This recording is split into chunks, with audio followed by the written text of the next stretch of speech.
El aporte de los astrónomos aficionados pueden potenciar la ciencia astronómica. Parte 2. Cometas. Diversas propuestas. A través del tiempo, en el seguimiento del brillo, tamaño y apariencia de un cometa, se reportan tres parámetros. El primero es el brillo, segundo el tamaño aparente de la coma y el grado de condensación. Gran parte de la vida del cometa es primordial el registro de su brillo por medio de la observación visual realizada con telescopios, binoculares e incluso hasta ojo libre cuando son cometas muy brillantes. En lo fotográfico se lo hace con dispositivos con sensor digital de efecto fotoeléctrico como son los CMOS o las cámaras CCD.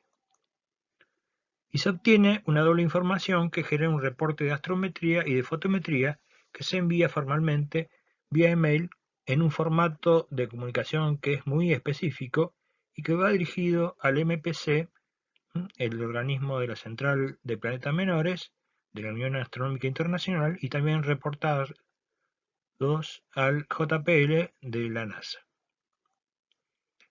Esta astrometría y fotometría ayuda a la confirmación en los casos de un descubrimiento o de una recuperación o de un cambio de aspecto. Es decir, en estas últimas tres menciones, en estas últimas tres líneas, el tema de la confirmación significa que hay un anuncio de un presunto descubrimiento y que requiere sea confirmado por otros observatorios. Por lo tanto, se dispara una alerta en la cual uno recibe el pedido de confirmación y bueno, realiza el trabajo, hace la astrometría con la fotometría, por lo menos tres líneas, digamos, el contenido del mail para enviarse a la MPC, los cuales van siendo tomados y a medida que van pasando los minutos y las horas, finalmente sale publicada un telegrama eh, que justamente indica el hecho del descubrimiento y la confirmación de una buena cantidad de observadores o observatorios. ¿eh? En el caso de la recuperación se trata de un cometa que debe aparecer, obviamente se trata de un periódico que ya está en tiempo de ser nuevamente observado y que hasta el momento no hay rastro alguno. Por lo tanto, se hace un trabajo de buscar en las coordenadas estimadas y bien poder ampliar esa zona de búsqueda. Hay una serie de patrones que permiten definir las áreas donde se pudo haber corrido eventualmente la posición del cometa. Y el otro aspecto, el último, es un cambio que sufre la apariencia que pueda tener el cometa. Eventualmente podría dejar de tener actividad cometaria y transformarse en apariencia en un asteroide. O podríamos decir, o viceversa, en el caso de un asteroide que empieza a tener actividad cometaria y verse ya no como un punto definido, sino como eh, un disco algo nuboso. Todo contribuye al cálculo de elementos orbitales y para que sean así actualizados, y así definir las posiciones futuras del objeto en el tiempo y en el espacio, y garantizar las efemérides que luego los programas, los software y nosotros vamos a utilizar. Cometas. Observación visual. El brillo, llamado M1, el tamaño aparente de la coma, el diámetro, y el grado de condensación, también llamado DC en inglés, que muestra el valor que toma cada día el cometa a través de las distintas observaciones y de distintos observadores. Estos datos básicamente son obtenidos por el método visual, es decir, uno de los recursos es medirlo a ojo libre cuando se trata de cometas sumamente brillantes, como ha pasado últimamente con el C/2020 F3 Neowise, que hubo muchas observaciones que fueron a ojo libre o ojo desnudo. También se realizan con monoculares o con binoculares de baja potencia o de mayor potencia, según sean las condiciones de brillo que va tomando el cometa en su acercamiento y en su alejamiento del perihelio y de las condiciones locales de cada observador. También con telescopios, desde modestos a grandes, también se obtiene justamente estos parámetros llamados M1, día y DC. A pesar de todas las tecnologías existentes, por varias razones técnicas, la capacidad de medición del ojo humano lo transforma en un detector muy sensible y que una vez que está adiestrado puede realizar mediciones de muy alta precisión. Y con adiestramiento, suma de experiencia, conocimiento de la técnica y de los procedimientos a seguir, se realizan una formidable aportación a la ciencia astronómica.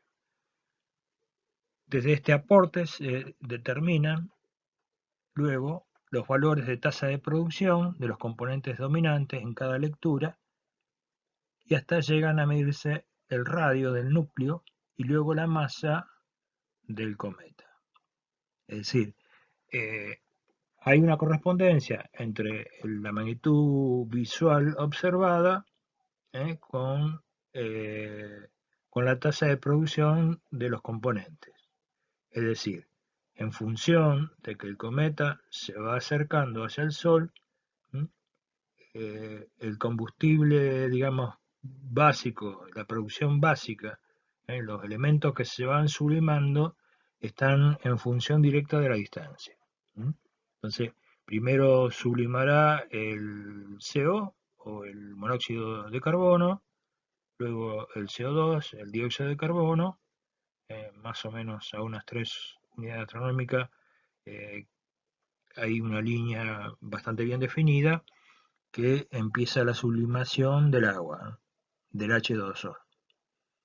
Por lo tanto, estas lecturas diarias se pueden transformar justamente en tasas de producción que pueden estar medidas, normalmente son moléculas por segundo, pero normalmente son medidas por kilos, gramos, por segundo y por eventualmente como toneladas por segundo cuando se dan las condiciones ya de cercanas al, digamos, al perihelio o distancias muy cercanas al Sol.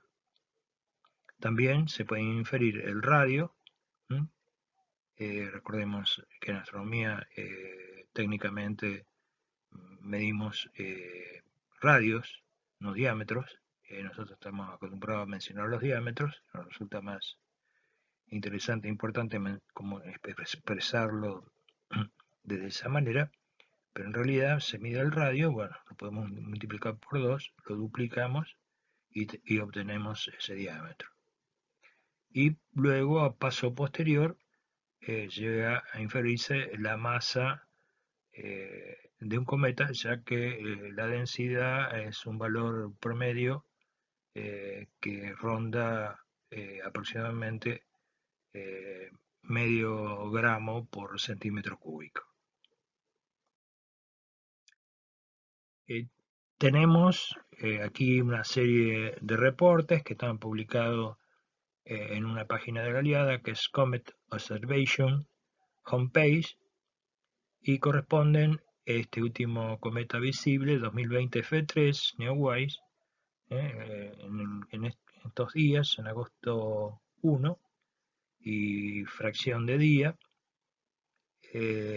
vemos se tomaron simplemente 4 observaciones, donde se ve el M1, por ejemplo, la primera línea en 5.5, magnitud 5,5, el diámetro en 4 minutos y el DC, el aspecto, el grado de condensación en 5.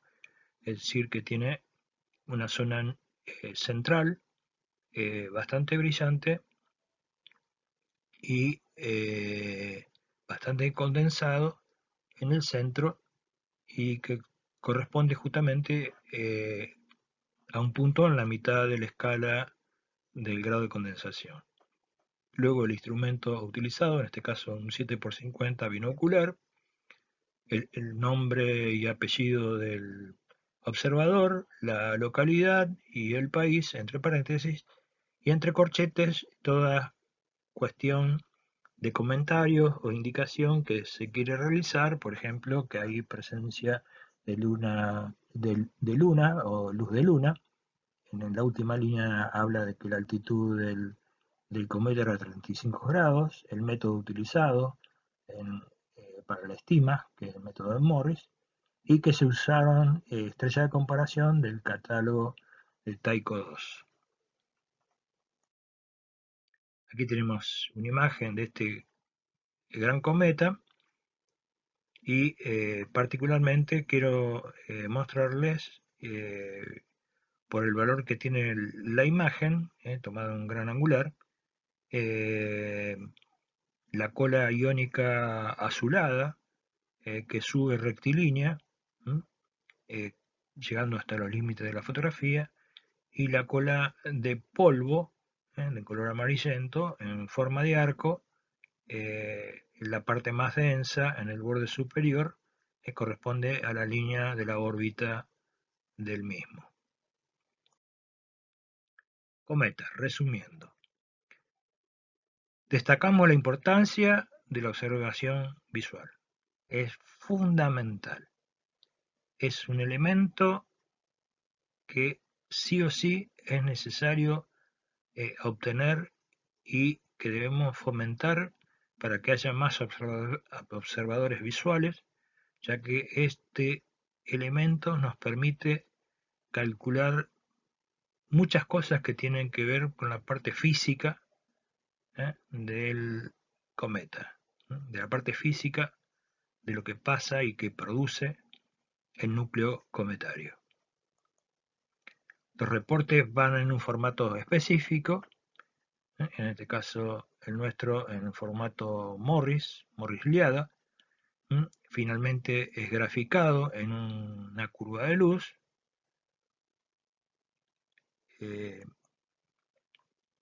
Vemos si esa curva de luz guarda alguna simetría o no es simétrico a partir del perihelio, y analizamos finalmente cada tramo, el tramo, digamos, preperihélico y posperihélico, para definir si cada uno tiene su fórmula fotométrica, que es una ecuación que después podemos utilizar para poder analizar íntimamente la cuestión física del cometa, del brillo absoluto, la magnitud, digamos, reducida, para obtener la magnitud heliocéntrica y la tasa de producción que nos marca la tendencia de la curva y tiene que ver con los volúmenes de kilogramos por segundo que produce el núcleo cometario. Tenemos que alcanzar el conocimiento de las intimidades de los procesos y de los comportamientos, de las tasas de producción de agua, de monóxido de carbono, de dióxido de carbono y, como bien dije, en kilogramos por segundo o toneladas por segundo. Con todo eso también podemos determinar el periodo de rotación del núcleo. ¿Mm? En estos días se están recibiendo imágenes, por ejemplo, de este cometa, el 2020 F3 Neowise, que muestra claramente cómo la cola se va retorciendo, ¿no? Va haciendo un giro, lo cual indica claramente y está mostrando claramente cómo está rotando el núcleo del cometa y los gases que escapan justamente hacia la cola. Al rotar el núcleo cometario va haciendo que los chorros que se van emitiendo es como que se van eh, enrollando como un espagueti alrededor de un tenedor y justamente permiten determinar ese tiempo. Continuando con este mismo cometa, el Neowise, aquí tenemos todos los datos observacionales, cómo se van acumulando y se van alineando para generar lo que es una curva de luz. Este trazo rojo ¿eh? Está marcando una curva de luz y es un trazado bastante especial que tiene su justificación científica y se trata de una envolvente. Una envolvente es una línea que une los puntos de mayor intensidad, de mayor brillo, lo cual es representativa, más representativa que una curva tradicional. En este caso, las magnitudes visuales han sido reducidas, ¿eh? Lo vemos aquí en el eje Y, en magnitudes heliocéntricas, ¿eh?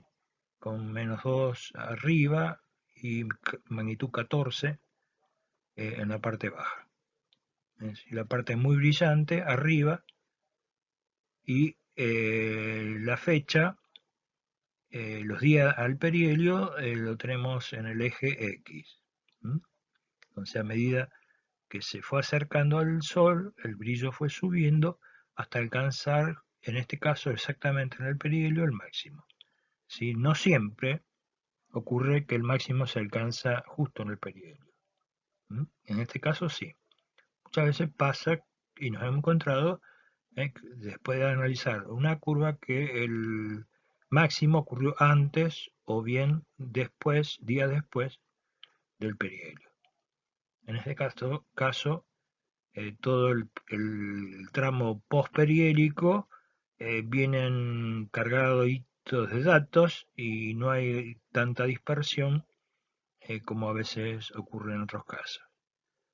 Aquí se puede obtener, acá está la fecha, el 2 de agosto, corresponde esta curva, y tenemos un parámetro H0 de 6.85 y un N de 5.12. El T, el tiempo al perihelio, digamos, el máximo ocurrió justamente al 0 día, digamos, el propio día del perihelio. A través de estos datos del H0 y de N, después se puede seguir trabajando para inferir las cuestiones que ya he mencionado en parte. Los asteroides son cuerpos menores del sistema solar, inicialmente llamados planetoides, y que se ubican primordialmente entre las órbitas de Marte y Júpiter, llamado el cinturón principal de asteroides. Hay también otros grupos fuera de esa región y hay algunos en particular que nos visitan bastante seguido. Aquí vemos en esta imagen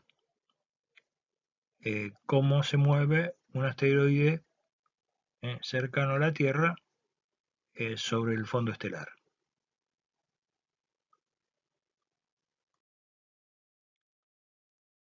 La observación continua de asteroides, la observación sistemática y continua durante una noche y luego de varias noches consecutivas, ya bien sea en forma individual, una sola persona, o con la ayuda de otros observadores, permite generar una curva de luz llamada, en realidad, curva rotacional.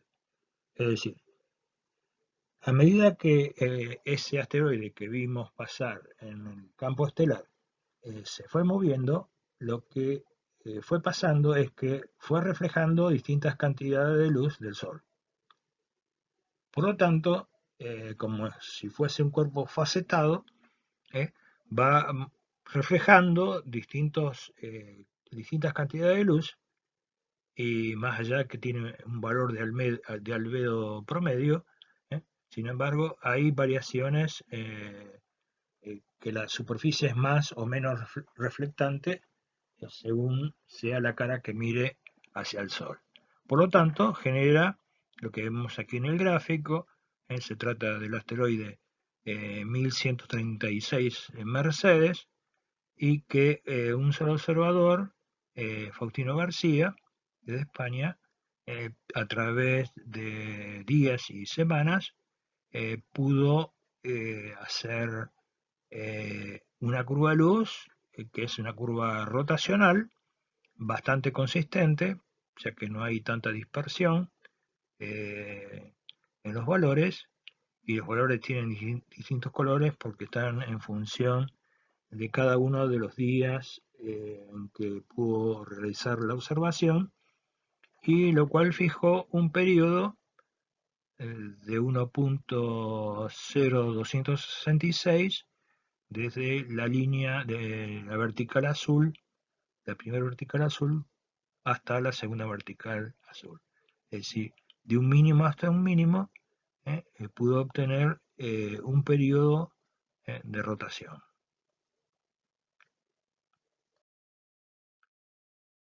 Ocultación de estrellas por la Luna. Aquí tenemos un video muy cortito, que la única intención es mostrar una estrella que se arrima al borde lunar, en este caso arriba en el gráfico de la Luna.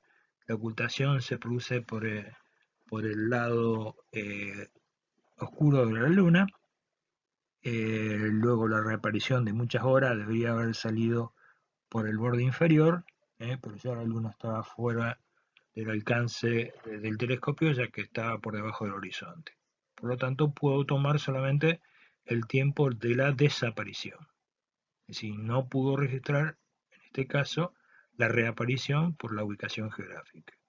La imagen fue sacada desde Montevideo, Uruguay, por Sergio Gavino. Son 6 imágenes, muy pocas imágenes para que el video sea corto, y vemos solamente el instante de que se apaga, que es el momento que se oculta. Al no tener atmósfera la Luna, la desaparición es prácticamente instantánea. No hay digamos, no hay una caída gradual de brillo, sino que simplemente se produce la extinción en forma abrupta y violenta. Y ahí se puede obtener, gracias al video, la hora, minutos, segundos y hasta milésimas de segundo en tiempo universal. Ocultaciones asteroidales.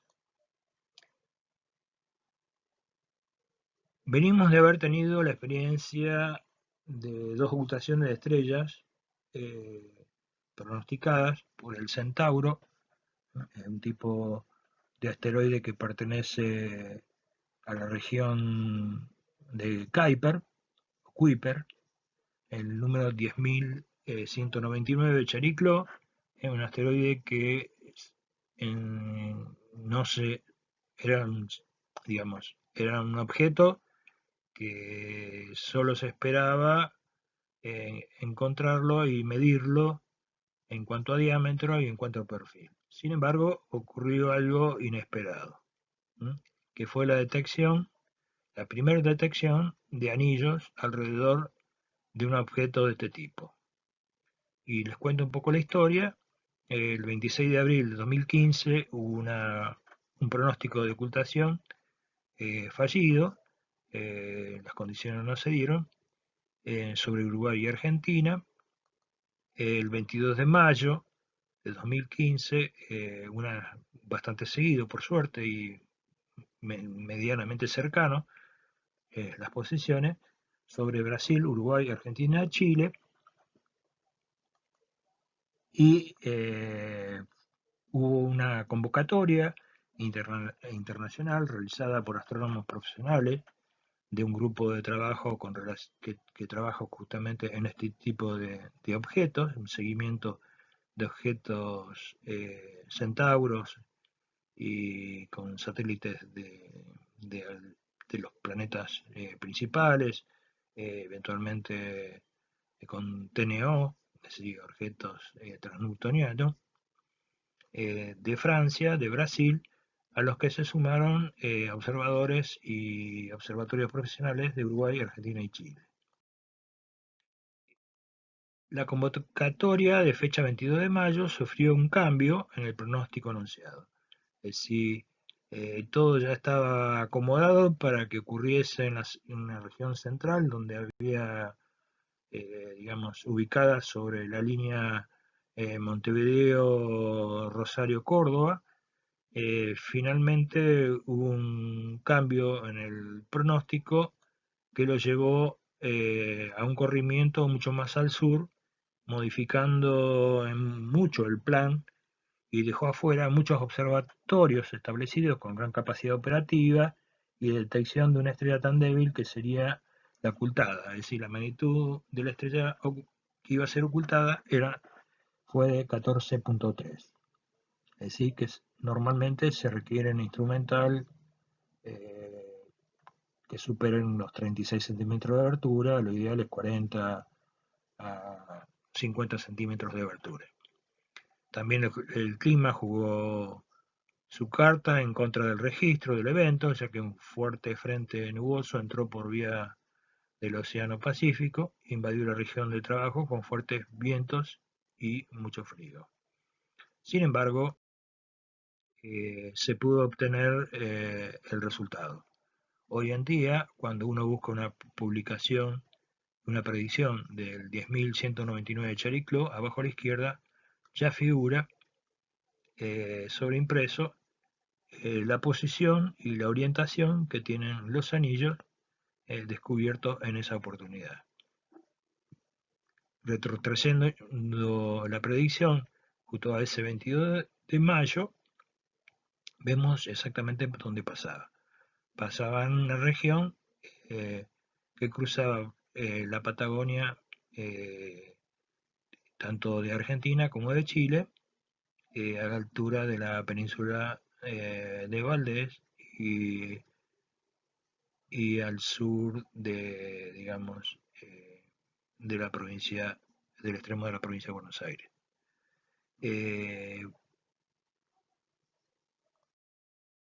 Trabajo a realizar. Necesitamos un buen pronóstico de la ocultación, tener claro la lectura de los datos del asteroide, de la estrella particularmente, porque básicamente lo que necesitamos es ubicar la estrella, necesitamos las coordenadas y la magnitud visual y la magnitud quizás en rojo de la estrella para luego ser ubicada. Necesitamos la caída de magnitud, ¿eh? Cuántas magnitudes va a decaer el brillo y la duración en segundos de la ocultación del asteroide. La duración siempre se reporta el tiempo máximo de duración de la ocultación. Por lo cual ese es el máximo que está previsto. De ahí en más, los observadores probablemente siempre obtengan tiempos por debajo de ese valor máximo. El horario en tiempo universal, eso es fundamental. Debemos tener definido el tiempo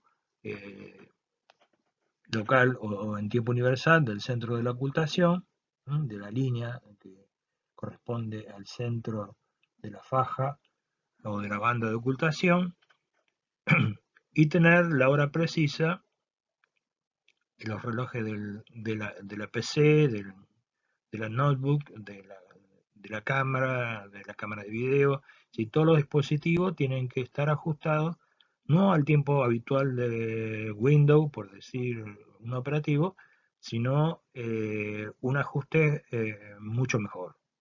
Es decir, si dejamos todo librado a los tiempos que habitualmente los dispositivos toman, ese tiempo no sirve para el uso astronómico. Por lo tanto, debemos agregar el uso de dispositivos o de bien como el GPS o de software tipo dimensión 4 de 4 o cualquier otro similar que ajuste la hora en base a los relojes patrones atómicos.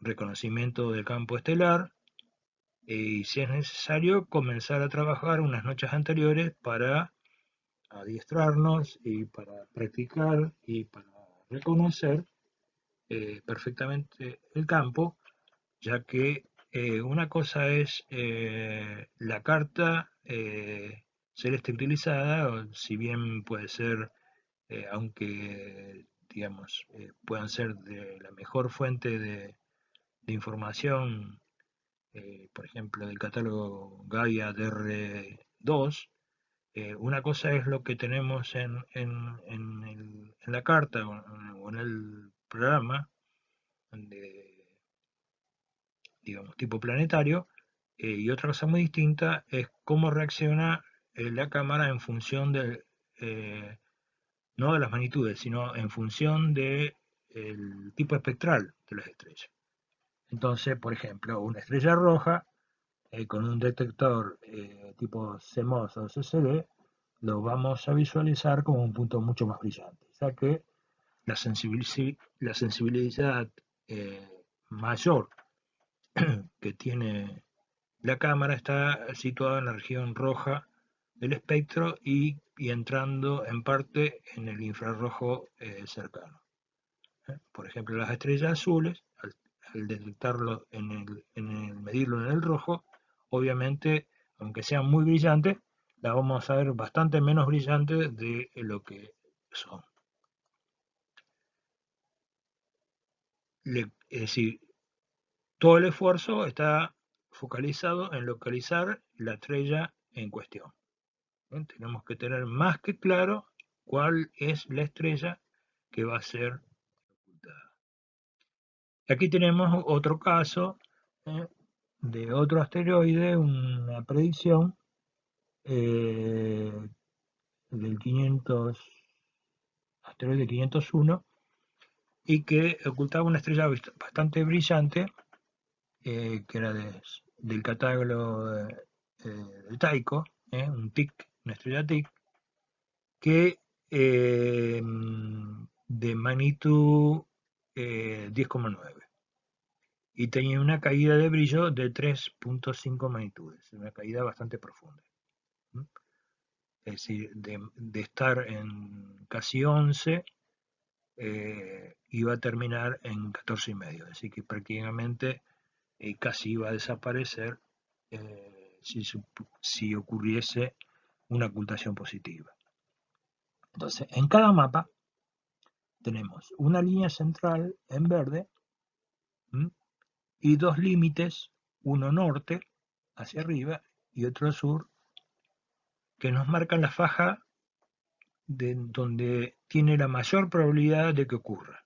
En este caso, cubriendo observatorios en la ciudad autónoma de Buenos Aires, en el Gran Buenos Aires, en el área de la ciudad de Rosario, del Gran Rosario, algo al sur de la provincia de Santa Fe, en oeste cordobés, el centro oeste cordobés, y en la zona de la ciudad de Córdoba hasta Capilla del Monte y hacia abajo hasta Altagracia, Córdoba.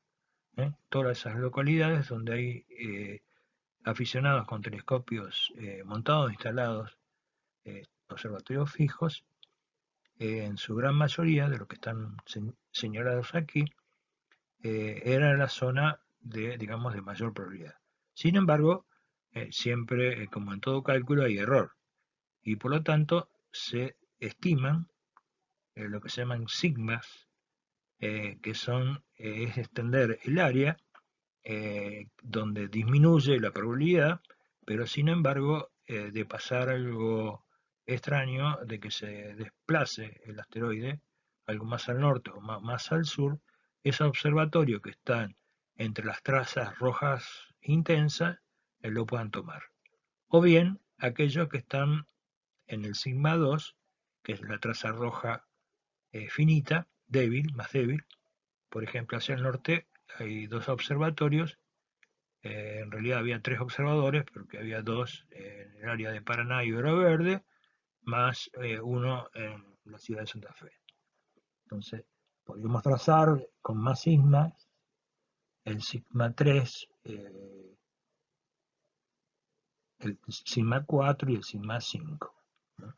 Pero básicamente se trabaja, digamos, de esta manera, tratando de darle límites superiores e inferiores en el caso de que no haya tanta precisión y se registre un desplazamiento sobre el pronóstico anunciado. Trabajo a realizar. Utilización de instrumentos ópticos que sean acordes a la magnitud de la estrella ocultada, apertura y luminosidad, puesta en estación, entrenamiento simulado de una ocultación. Aún podemos generar un tapado momentáneo de la abertura del telescopio para generar una ocultación artificial. Incluso podemos taparlo, utilizar la propia tapa del telescopio, interceptar y cubrir la apertura sin tocar el telescopio para no producir ningún tipo de movimiento y obtener una imagen simulada o un video simulado por un tiempo determinado, de una supuesta ocultación. Es una cuestión de práctica. En los telescopios y las aberturas, que la tenemos aquí señaladas en la primera columna, en la abertura en pulgadas, a continuación la abertura en centímetros, está mal el texto arriba, pero es en centímetros, y la magnitud límite e instrumental en la última columna. Es decir, para un binocular, por ejemplo, un instrumento que tiene 2 pulgadas, 5 centímetros, alcanza una magnitud 11. Un 15.2 alcanza magnitud de 13.4, 25.4 en 14.5, el 35.6 en 15.2 y el 45.7 llega hasta magnitud 15.8. Simplemente esto es algo orientativo y leí simplemente al azar las que están elegidas en rojo. De las ocultaciones asteroidales. Pueden realizarse visualmente, pero son difíciles de hacer, salvo que tratemos con estrellas muy brillantes y caídas de varias magnitudes. Lo que vamos a ver, ¿qué es que la estrella se apaga, que de golpe vemos que la estrella desaparece su brillo, es como que se apagara. O bien que se debilita su brillo por unos segundos.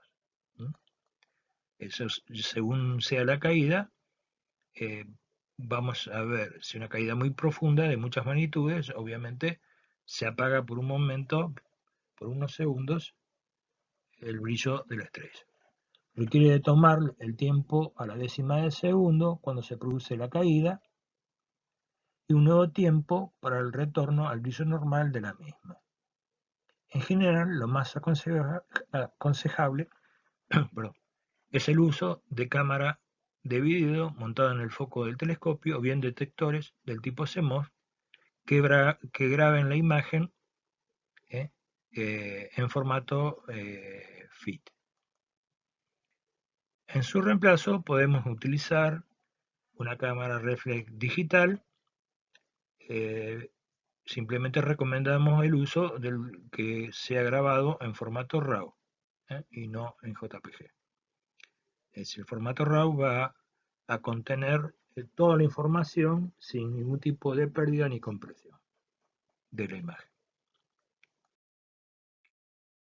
Método del barrido, deriva o drift scan.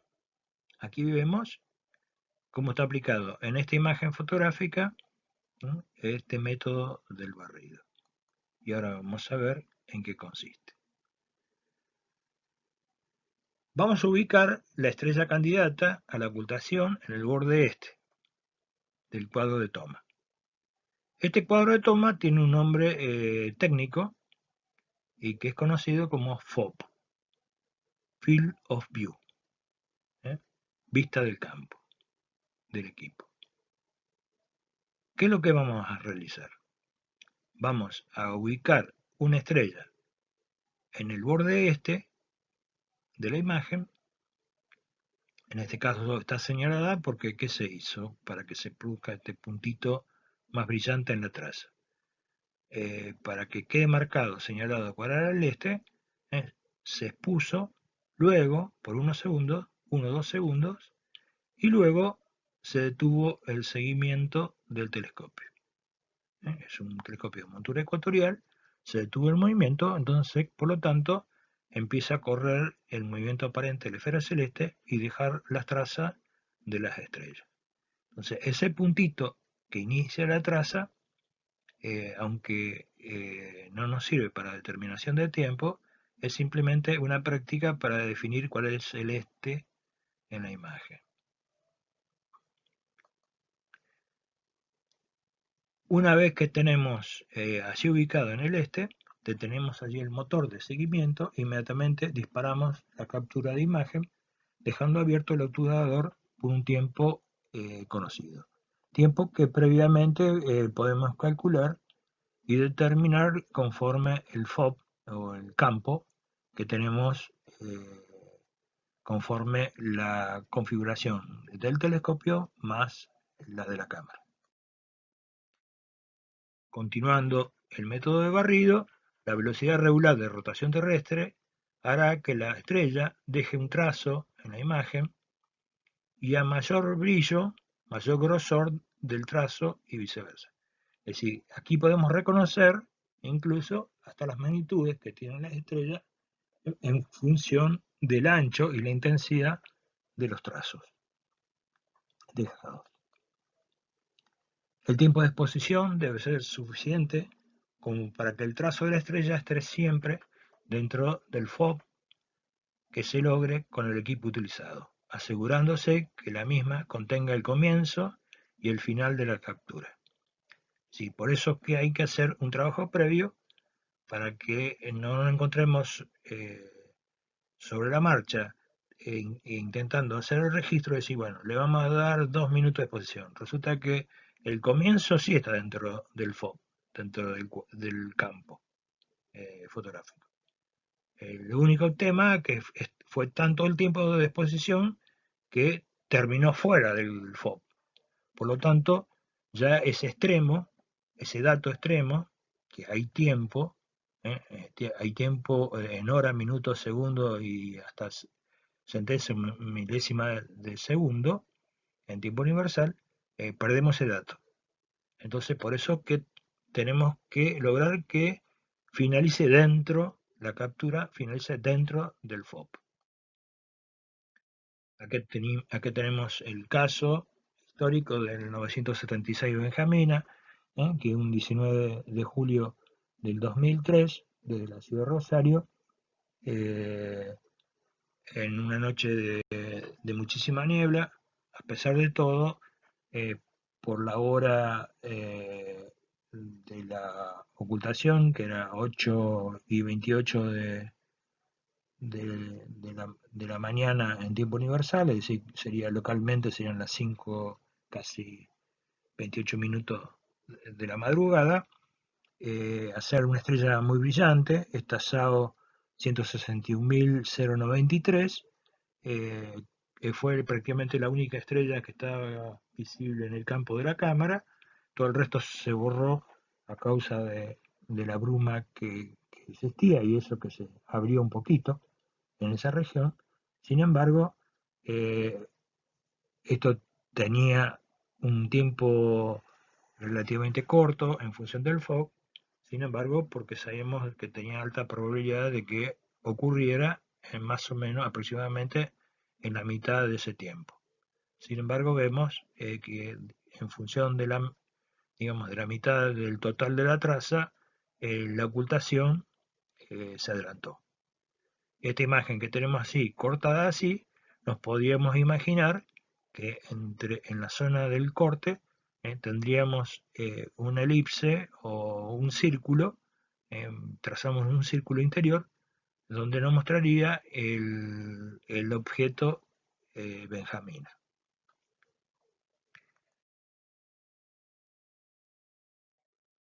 Esa ausencia de trazo se transforma en realidad en una cuerda. En realidad los invertimos y pasa a ser el trazo de la ocultación. Y en este caso en particular ocurrió que había una gran cantidad, yo no me acuerdo si eran 18 o 19 observadores, ya hace muchos años de esto, fue nuestra primera experiencia eh, al respecto, y bueno, descubrimos que había una gran cantidad de observatorios en Australia y Nueva Zelanda en que registraron con positivo en su mayoría algunos datos que fueron algo inciertos o incorrectos o que era incorrecta la estrella, se confundieron de estrella, porque suele pasar, pero la gran mayoría obtuvo una cuerda. ¿Mm? En la línea 6, con una flechita hacia el gráfico de cuerdas, ¿eh? Vemos la cuerda que nosotros pudimos obtener y que es bastante consistente con la figura eh, del, del asteroide, que es en realidad el perfil que está mostrando hacia la Tierra en ese momento. ¿Mm? Las observaciones negativas, las que están por encima de la elipse y por debajo de la elipse, si bien son negativas, son muy importantes, son muy valiosas, porque nos están dando la información que el cometa, perdón, que el asteroide hasta allí no llegó, simplemente. Es decir, que es importante en el conjunto que alguien pueda registrar, y si es más cercano al perfil, mejor. Pero así todo es un dato valioso. Aquí tenemos un caso mucho más reciente, del 10 de mayo del 2020, del 921 Jovita, donde solamente pudieron participar dos observadores de una misma localidad, que es o ciudad de Santa Rosa, en la provincia de La Pampa, en Argentina. Ellos están separados aproximadamente por unos 5 o 6 kilómetros, no recuerdo bien ahora la distancia, pero pudieron trabajar en forma independiente y luego al procesar esa información pudimos ver eh, el trabajo finalizado. ¿Mm? Es decir, que el resultado obtenido eh, está muy cercano al diámetro máximo de este asteroide, que se calcula en teoría del orden de los 50 por 50 kilómetros. El observador número 1, Wilberger, y el observador 2, Spagnoto. La observación 3 corresponde a la predicción. ¿eh? Si no solamente se grafica eh, a los observadores que han trabajado, lindo hubiera sido que hubiese, eh, digamos, que haya participado una mayor cantidad de observadores para tener mucho más trazas y haber producido un perfil mucho más, digamos, interesante. En 3 está la predicción. ¿eh? Es decir, que normalmente una muy buena predicción hubiera pasado en el centro, en la cercanía del centro, en este caso un pequeño desplazamiento, lo cual hace que evidentemente en la astrometría, los datos astrométricos del MPC no tenían tanta alta precisión como para haber acercado mucho más este dato correspondiente a la línea punteada rosa del número 3. Tránsitos exoplanetarios. Método del tránsito. Consiste en observar fotométricamente la estrella y detectar sutiles cambios en la intensidad de luz cuando un planeta orbita por delante, en este caso, de una estrella. Este método es ampliamente usado por los aficionados puesto que requiere de modesto instrumental y los aportes a la comunidad científica puede ser de suma importancia.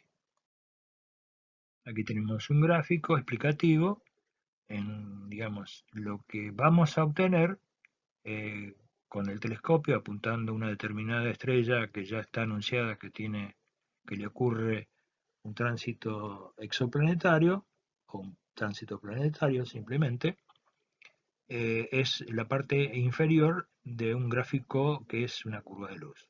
¿Mm? Entonces, vamos a mencionar simplemente tres puntos fundamentales de la curva de luz. Tenemos en el eje vertical, en el eje Y, el brillo, y en el eje horizontal, en el eje X, el tiempo. Entonces tenemos en la curva el punto 1, el punto 2 y el punto 3. Podríamos haber dibujado mucho más puntos, pero es simplemente con estos tres para que se den cuenta qué es lo que está pasando. En punto 1, el planeta está a un costado de la estrella, por lo tanto, lógicamente, de movida debemos explicar que este gráfico es simplemente explicativo, porque en realidad la estrella es un punto de luz y el planeta técnicamente no existe, así simplemente, es imposible de realizar una observación directa. Y por lo tanto, debemos imaginarnos qué es lo que está ocurriendo en función del gráfico superior. Entonces, el planeta está todavía a un costado de la estrella, por lo tanto la estrella recibimos un flujo de luz X, ¿m? Que es la línea esta continua debajo de 1 y del otro lado debajo del título curva de luz. Entonces, a medida que se va acercando, va a llegar un momento que va a hacer contacto y va a comenzar a tapar lentamente. ¿M? Eso como si lo estuvieran moviendo en el lugar, pero en la imagen es un punto de luz de una estrella, simplemente. Va a comenzar una caída, una declinación del brillo. ¿M? Como la estrella tiene una atmósfera y como la estrella, digamos, el cuerpo planetario, que generalmente son varias masas de Júpiter, es relativamente importante, empieza a producirse una degradación del brillo y a medida que vaya ingresando, esta curva llega a estabilizarse hasta llegar al centro, el máximo del tránsito, que ocurre en 3. Y luego seguía moviéndose el planeta sobre la estrella, finalmente para ir subiendo y volver a la normalidad. En todo este proceso, lo único que tenemos visible nosotros en el telescopio y a través de la cámara y de las pantallas de los monitores es que simplemente una curva de luz. ¿No?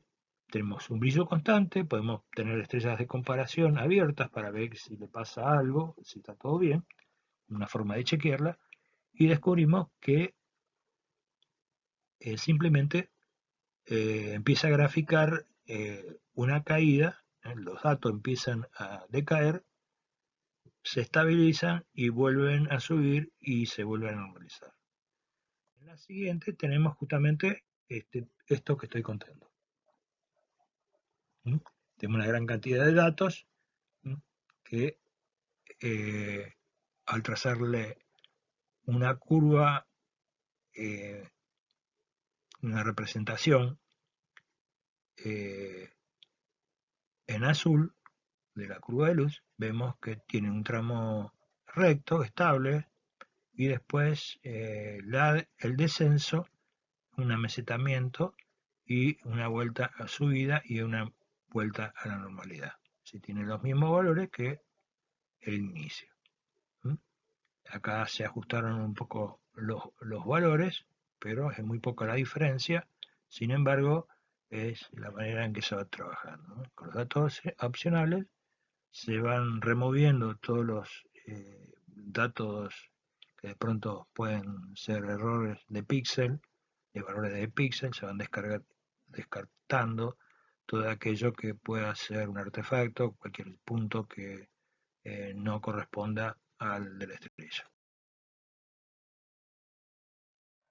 Aquí tenemos otro caso de otra estrella que también sufre tránsitos planetarios, y que este es el trabajo de verificación de parte de uno de los... hay grupos que se dedican justamente a esto, y hay profesionales que hacen los chequeos de las observaciones que reportan los aficionados, o aquellos que son, digamos, que dependen, que no son profesionales y que dependen de una central que haga las reducciones.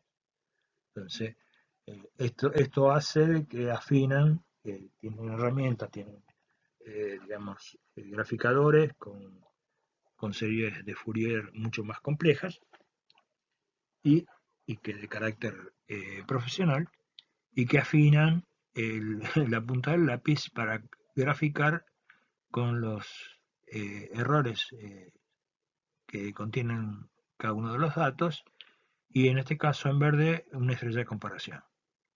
Sí, aquí hay mucha dispersión por el hecho de que, bueno, está sacada de Rosario, una población en aquel tiempo de 1.200.000 habitantes, con bastante polución, hace que el cielo no es fotométrico. Es decir, cuando hablamos de hacer un trabajo en Rosario, hablamos de cielos no fotométricos. Así que no es tan adecuado para hacer fotometría. Sin embargo, se las hace. Y han dado siempre resultados. En la parte inferior, en esto pesa la masa de aire que hay encima de la estrella. La estrella va a depender, esto es un proceso de alrededor de unas 3 horas, eh, a veces un poco más. Va a tener distintas alturas, entonces se hace un cálculo, hay una curva, acá una traza muy finita, muy delgada, creo que de color celeste, que va descendiendo hasta llegar a cero, que se trata la masa de aire. Dice que se va midiendo también la densidad de la atmósfera terrestre para ver cuánto afecta el brillo de la estrella. Es un trabajo bastante finito que permite llegar a resultados perfectamente concretos y de uso científico. Hay otros rubros para que ustedes puedan trabajar, y con esto vamos terminando. Tenemos el tema de las estrellas dobles, son observaciones que podemos realizar con una observación bien hecha, la podemos reportar, ya que estos fenómenos son de muy largo plazo, hablamos de miles de años, o 100 miles de años, para definir una órbita. Algunas ya están bien definidas, son sistemas binarios, sistemas cerrados, y es importante la aportación de más datos cuando las órbitas todavía no están completas, ¿no? Y pasan varias décadas que no hay observaciones, y por lo tanto podemos ahí tomar los datos de la estrella y poder realizar un trabajo en relación a un aporte más a la ciencia.